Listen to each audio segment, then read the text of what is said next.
Bonjour à tous et bienvenue sur Matt-Forge Motor. Alors aujourd'hui, enfin, on va s'occuper du châssis de la Most Wanted. Évidemment, on fait un châssis complet sur mesure parce que tout ce qu'on voit ici, ça va disparaître. Une fois qu'on aura moulé complètement cette carrosserie, tout ce qu'on a là, on le jette à la poubelle, on n'en aura plus besoin. Évidemment, on fait une carrosserie en fibre et un châssis sur mesure parce que ça va être bien plus léger. Objectif, c'est d'avoir un rapport poids-puissance en dessous de 1. 0, quelque chose, 0,8, 0,9. Il faudrait qu'on ait à peu près 1200 chevaux pour 900 kg. 950 kg, ce serait vraiment l'idéal. Voilà, avec moteur central arrière V8, 4 roues motrices. Évidemment, vu qu'on va faire le châssis et qu'on a une configuration vraiment particulière, il va falloir prendre en compte l'emplacement du moteur, l'emplacement des sièges, l'emplacement du pédalier, etc. Pas mal de choses pour construire le châssis sans avoir réellement le moteur. Alors ce qu'on a fait récemment, c'est qu'on a créé un moteur en carton pour avoir un emplacement qui peut représenter le moteur sans l'avoir. Et du coup, on peut commencer le châssis sans avoir réellement le moteur. Alors, ça fait pas mal de temps que j'en ai plus parlé, mais bientôt, les stickers Matt-Forge Motor seront disponibles. Il y aura deux versions, il y aura la version Chrome et la version standard. Alors, c'est une association avec ADCOM, donc c'est pas mal. Ils font des produits de très très bonne qualité. Évidemment, il y aura d'autres trucs. Je pense pas faire que les logos, parce que d'autres trucs seraient aussi sympas à faire. Alors niveau Manta, évidemment on avance toujours, l'objectif c'est de faire sortir la Manta le plus vite possible. Ça nous empêche de finir la carrosserie de la BMW, ça nous empêche de faire rentrer autre chose après et évidemment ça nous prend aussi énormément de place. Elle est extrêmement longue, surtout le fait de l'avoir rallongée de 20 cm en plus, elle prend énormément de place. Alors heureusement, on a continué un peu à travailler dessus, on a commencé à faire les collecteurs d'échappement sur mesure, on a fini l'arrière, enfin... Ça, ce sont des choses que nous verrons bien plus tard, parce qu'évidemment, j'ai énormément d'avance entre la réalité de maintenant et les épisodes qui tombent au fur et à mesure des semaines. Mais ce qu'il faut absolument, c'est faire sortir ce véhicule le plus vite possible. Comme je vous l'ai dit, on a besoin de place, et après, on pourra consacrer bien plus de temps à la BMW et à un autre projet. Mais aujourd'hui, c'est au tour de la BMW de rentrer en jeu, et on va s'occuper du châssis.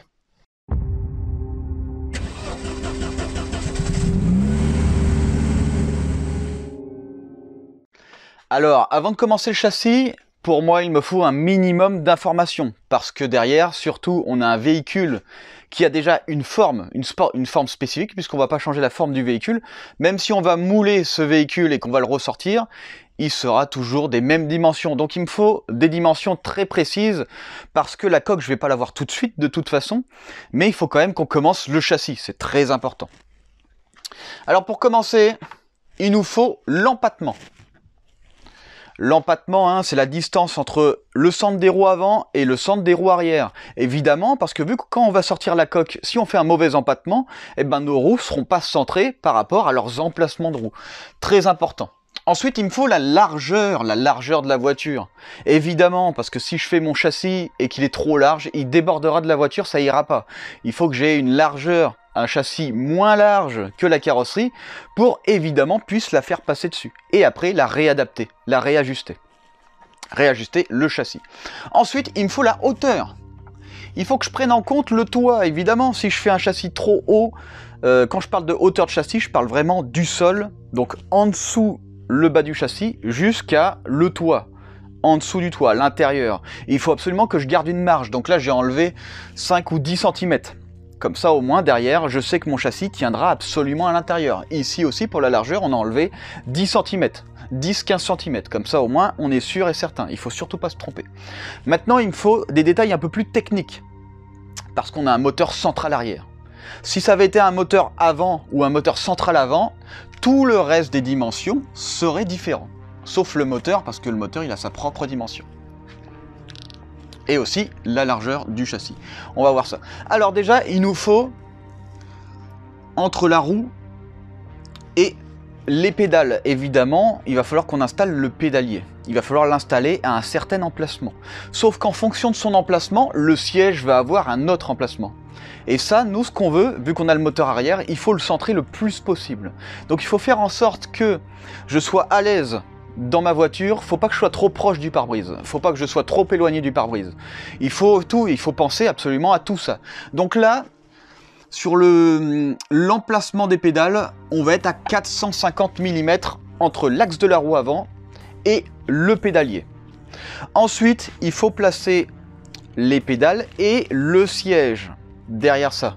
Alors, il y en a qui font directement un châssis qui fait tout le reste de la voiture, sauf que nous, on veut faire un châssis le plus léger possible, en même temps qui sert le mieux possible, tout en évitant d'utiliser le plus de matière possible, en étant le plus résistant possible aussi, évidemment. Donc, j'ai pris en compte, entre le pédalier et l'arrière du siège, on est à 1300 mm. Ces valeurs sont ultra importantes. Évidemment, si je le fais trop court, le jour où je mets mon siège, je serai foutu. Voilà, je pourrais pas le mettre en place, il va falloir que je redécoupe, que je refasse des installations. Et en plus de ça, le moteur aura déjà son emplacement. Ce sont des choses qu'il faut absolument faire attention. Oublions pas que le moteur, il est à l'arrière. Donc forcément, il faut que je le rapproche des sièges. Mais si jamais il est trop près, parce que j'ai fait des mauvaises mesures, et que mon siège, je suis complètement contre le volant, parce que j'ai pas la place, ça va pas aller du tout. Donc ça, faut le prendre en compte. Ensuite, il nous faut la largeur du moteur, pour voir à quelle distance on peut le mettre des sièges. Parce qu'en fonction de l'emplacement et surtout de ce qui nous reste, il va falloir mesurer pour voir si il va peut-être falloir raccourcir ici, parce que derrière notre siège, il va cogner. Il faut faire attention à ça. Évidemment, mon moteur doit passer, c'est important, c'est très important. Et après, un truc important, la largeur entre les deux longerons principaux. Les deux longerons principaux viendront accueillir les cylindres blocs moteurs et les cylindres blocs des ponts et de la boîte de vitesse. Et là, forcément, il faut que ça passe. Donc, il nous faut une largeur. J'ai pris en compte la largeur du pont, du moteur, et en plus de ça, vu qu'on a un arbre de transmission latéral qui va venir par le côté le long de la boîte, il faut que je prenne en compte aussi le pont. Il va falloir que je prenne aussi en compte le pont qui va être décalé par rapport à l'arbre de transmission. Ça va être l'arbre de transmission arrière. Et forcément, il faut prendre en compte la largeur des deux longerons. Donc je vais vous expliquer un peu comment je vais faire le châssis. Alors, je vais partir sur deux longerons principaux. Deux longerons principaux de maintien. Ça va être vraiment la base. Ça veut dire que dedans, il faut que je passe mon pont, la boîte de vitesse, le moteur et le pont avant. Là, il faut que je fasse passer tout ça dedans. Évidemment, question basse, le moteur il va être plus large par le dessus, mais ça, on s'en fiche, c'est la partie basse. Donc cette partie basse, ici, j'ai fait des mesures, on est à 500 mm, entre là et là. Maintenant, il faut que je décide d'un emplacement d'empattement. Ça, c'est extrêmement important, parce que ça va déterminer le porte-à-faux. Et oui, parce que moi, ce que je veux absolument, c'est éviter le plus possible le porte-à-faux. Le porte-à-faux, c'est le poids qui se situe avant les roues avant, donc devant le véhicule, et le poids qui se situe après les roues arrière, donc derrière le véhicule, dans le coffre. Là, il faut que ce soit le plus léger possible pour avoir une stabilité la mieux possible. Alors, comment je vais faire ça? Je vais déterminer... Il faut prendre aussi en compte la direction. Je vais déterminer mes emplacements de triangle. Déjà, je veux un triangle droit.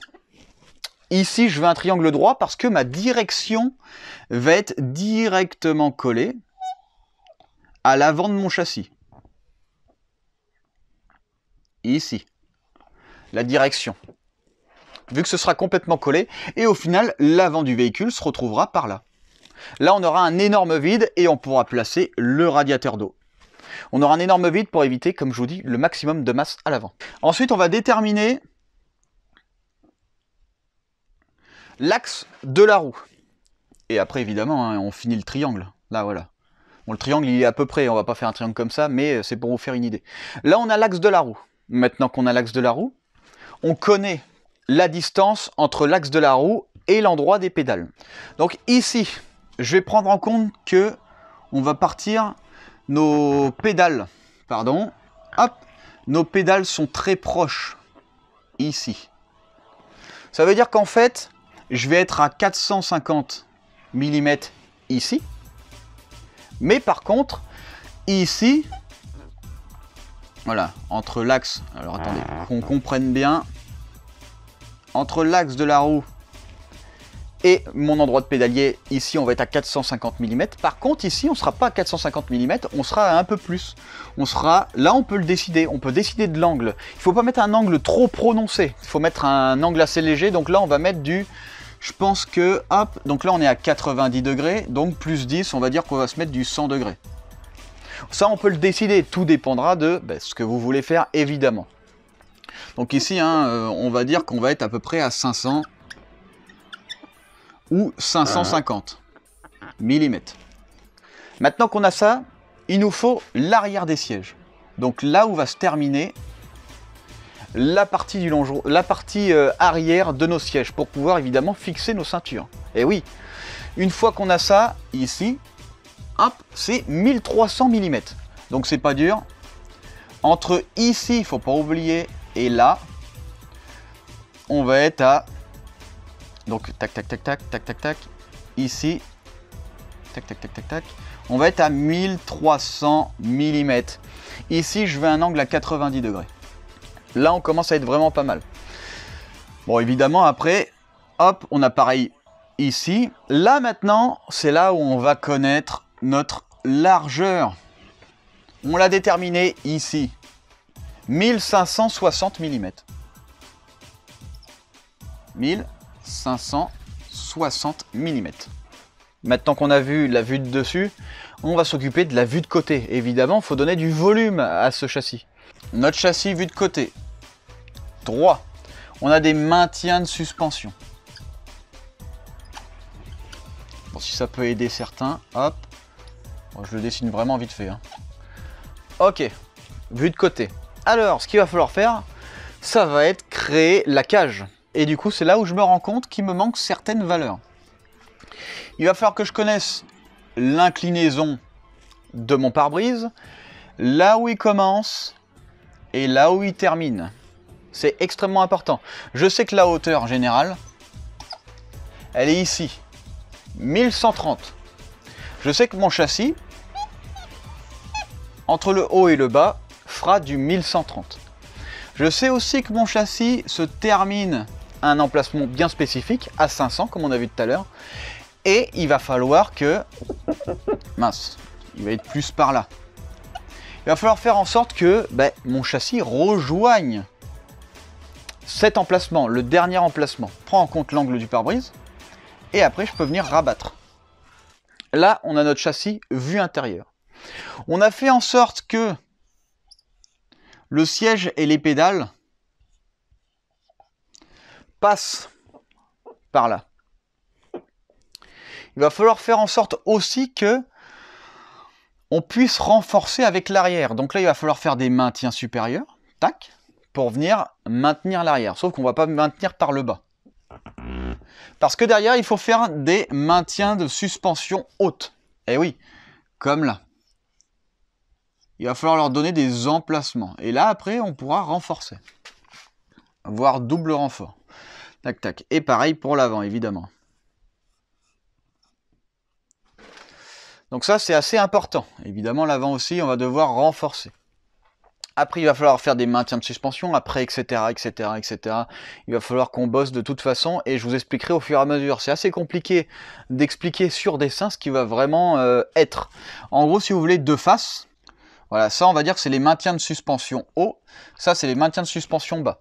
Mon châssis, en volume, va être comme ça. Ici, on aura le tableau de bord. Ici, on aura le pare-brise. Et après, évidemment, on aura des renforts structuraux au fur et à mesure qui vont évoluer avec le véhicule. Il va falloir faire aussi des maintiens de suspension, forcément. Voilà, ici, tac, tac, tac, tac, pour venir prendre nos triangles. Mais ça, on verra bien plus tard. Ça, ce sera bien plus tard, évidemment. Là, déjà, on prend de l'avance sur ce qu'on fera plus tard. parce qu'il y a des choses que je ne peux pas déterminer maintenant. Ça, ce sont les valeurs les plus importantes et aussi celles de l'inclinaison du pare-brise, de là où commence le pare-brise par rapport à l'axe de roue ou par rapport aux pédales et où se termine le pare-brise, en prenant en compte l'inclinaison évidemment. Et tout ça, ça a énormément d'importance pour créer la cage interne. Alors après, on pourrait faire un croisement si on voulait. Tout dépend de plein de choses, etc., etc. Là, je vous ai montré vraiment le général, et puis on va voir ce que ça donne un peu en vrai.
Alors comment ça avance? Eh ben plutôt bien, plutôt bien. Évidemment symétrique, etc. Niveau. Là on a le début de l'arrière, ça c'est l'arrière juste derrière les sièges. Donc le moteur ira juste ici. Là on est bien, évidemment il faut prévoir aussi des renforts centraux. Ici, hop. Hop. Il y en a 3. Alors je pense que j'en ai fait peut-être un peu trop parce qu'en fait avant le moteur je ne peux pas faire des renforts plats comme ça. Il faut que je fasse des arcs de cercle parce qu'il y a l'arbre de transmission qui va passer. Là à l'avant on peut en mettre, enfin juste après la boîte, juste ici et renfort avant. Donc au final j'en ai 3 de fait pour pouvoir évidemment consolider la base du châssis. On a aussi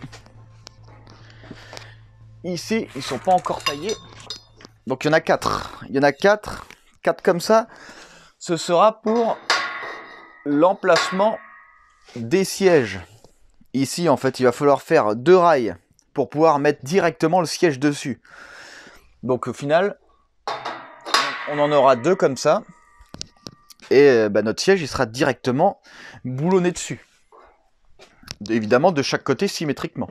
Donc ça ils sont pas encore taillés, mais évidemment on verra ça. Là ce qu'il nous reste à faire avant de vraiment commencer à installer les renforts, il va falloir continuer l'adaptation haute. On va faire l'installation, enfin on va faire l'emplacement du pare-brise entre parenthèses.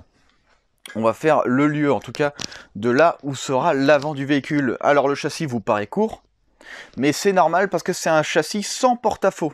Eh oui, ça veut dire qu'en fait, il s'arrête à l'intérieur de la voiture. En gros, là, notre avant, il devrait être à peu près par ici. L'avant de la voiture. Et l'arrière, pareil, hein, il sera à peu près de ça. Gros avantage du porte-à-faux, évidemment, c'est la tenue de route. La voiture sera beaucoup plus stable. Là, on est bien. Après, ce qu'il faudra faire, ce sera mettre le faux moteur en carton, le mettre en place pour regarder où est-ce qu'on a de la place, où est-ce qu'il faut faire attention. C'est assez important de faire attention à tout ça, évidemment.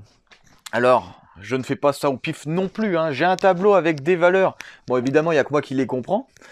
Et en fait, je me fie à la carrosserie pour pouvoir faire le châssis, forcément.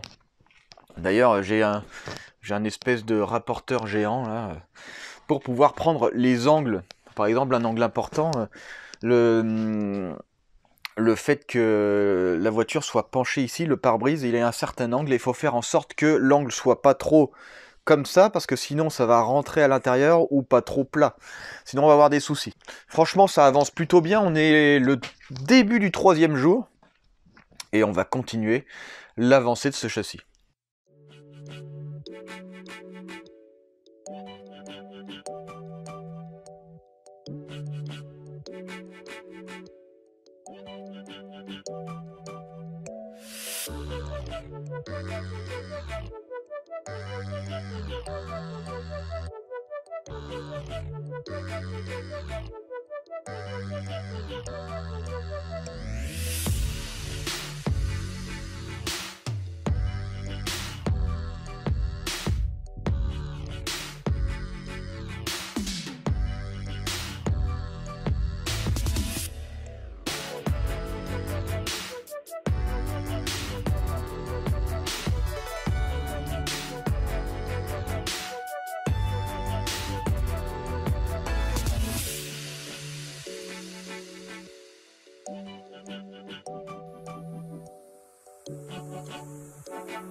Alors, maintenant qu'on a un peu un aperçu, là ici on va voir les maintiens de triangulation. Ici, là et là. Et pareil à l'arrière, hein, ces deux arcs de cercle, c'est là où vont être mis, là et là, les triangles de suspension. Donc évidemment, il fallait le faire parce qu'il va falloir renforcer ces emplacements ici. C'est ici où va se transmettre, on va dire, le plus les perfs, parce que sinon on va avoir des torsions ici. Et contre ça, comme ici, là par exemple, on fait des essais visuels pour voir un petit peu ce que donnent les renforts. Par exemple, je sais qu'avec un renfort, donc là où j'ai mis mon scotch, de là à là, ici je suis sûr que ça va rigidifier, ça c'est sûr et certain. Et de là à là. Ensuite, il m'en faudra une de là à là. Et après, de l'autre côté, symétriquement pareil. Après, il va falloir faire clac, clac, clac, des hachures pour pouvoir renforcer encore. Et je pense même qu'en bas, entre là et là, il va aussi sûrement en mettre une. Comme ça, au moins, on n'aura absolument aucun problème de rigidité. Évidemment, dans l'espèce de pont, il va falloir aussi renforcer l'intérieur. Et aussi, côté portière, il va falloir recréer une surface ici. Enfin, recréer une tubulaire de renfort ici. Il faut faire attention, il faut penser aussi que le moteur doit être rentrable et déposable, évidemment. Parce que si le moteur, hein, on le met, mais on ne peut pas le rentrer, et on ne peut pas le sortir, bon, on va avoir des gros problèmes. C'est pour ça qu'en fait, ces barres-là, celle-là et celle-là, vont en avoir une énorme importance. Ça va être énorme l'importance, et il va falloir faire attention à ça. Surtout à leur écartement. Après, on pourra mettre une croix. On mettra une croix déposable à l'intérieur, comme ça on sera encore plus résistant, et cette croix, une fois qu'on l'aura déposée, on pourra rentrer le moteur, ou une fois qu'on l'aura déposé, on pourra le sortir.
Alors, on a un sérieux problème. Au début, j'avais pas trop fait attention, mais en fait, ici, on est beaucoup trop étroit. Et oui, en fait, on s'en rend compte, hein, là, forcément. D'ailleurs, c'est vous qui me l'avez fait remarquer. Je l'avais remarqué, mais je me suis dit, bon, ça devrait aller. Mais en me mettant dedans, bon, j'ai fait plusieurs fois, je me suis mis plusieurs fois dedans, mais j'avais pas forcément imaginé le moteur. C'est vrai qu'il prend beaucoup de place. Là, ce qui se passe, c'est que j'ai mis bien trop d'angles. Et là, on va devoir modifier ça. Alors, au final, c'est très simple. On va dessouder ici, là, là, ici et là. On va prendre cette partie-là, on va la mettre de l'autre côté et inversement. On va complètement changer ici l'écrasement. C'est vrai qu'en plus en vidéo, bon, en vrai c'est un peu moins prononcé, mais en vidéo, putain, c'est vraiment très prononcé, voire trop. Je voulais un peu styliser la cage, mais en fait j'ai mis beaucoup trop d'angles. Alors évidemment sur ce châssis on n'a pas terminé, comme vous l'avez vu, il va falloir remodifier la partie du châssis, qui est forcément un peu trop étroit au toit. Évidemment, le lendemain de quand j'ai vu les commentaires, quand je me suis remis dedans, je me suis dit c'est sûr ça le fera pas. J'ai remodifié ça en un jour parce que il fallait absolument que ce soit changé. C'était le plus important. Maintenant le châssis, il a sa forme définitive. Il va falloir le continuer, mais d'abord il va falloir finir la manta. Évidemment, dans le prochain épisode, on verra la suite du châssis, on verra un peu plus de renforts structuraux, etc. Alors, même si on n'a pas le moteur, on va pouvoir quand même avancer un petit peu. On va pouvoir faire les trains roulants. Il va falloir que j'achète des essieux avant pour la Most Wanted, des essieux arrière aussi, créer la géométrie. Il va falloir aussi avoir des amortisseurs pour créer les maintiens de suspension, et il va falloir aussi réaliser nos propres sièges sur mesure. Évidemment, on verra ça ensemble, comment les réaliser. Ça va vraiment être top. J'aurai mes propres sièges pour tous mes projets. Je vais créer un siège, je vais le mouler, et j'aurai un moule pour tous les sièges que j'aurai envie de faire. Je pourrais aussi bien les sortir en Kevlar, en fibre de carbone, en fibre de verre. Ce sera vraiment top. Si cette vidéo vous a plu, surtout, n'hésitez pas à mettre un pouce bleu, n'hésitez pas à partager. Et pour tous ceux qui veulent savoir un petit peu la suite, après on va continuer le châssis, on va continuer la Most Wanted, on va finir la Manta. On va voir que c'est quand même des projets hyper monstrueux que presque personne ne fait, surtout personne ne montre. Faire des modifs aussi énormes comme un rabaissement de toit, comme un châssis sur mesure, un moteur préparé, des collecteurs sur mesure, une carrosserie sur mesure, etc. Il y a encore plein d'autres choses. Si tout ça vous voulez savoir comment on le fait, parce que j'explique comment on le fait, évidemment, venez sur Madforge Motor.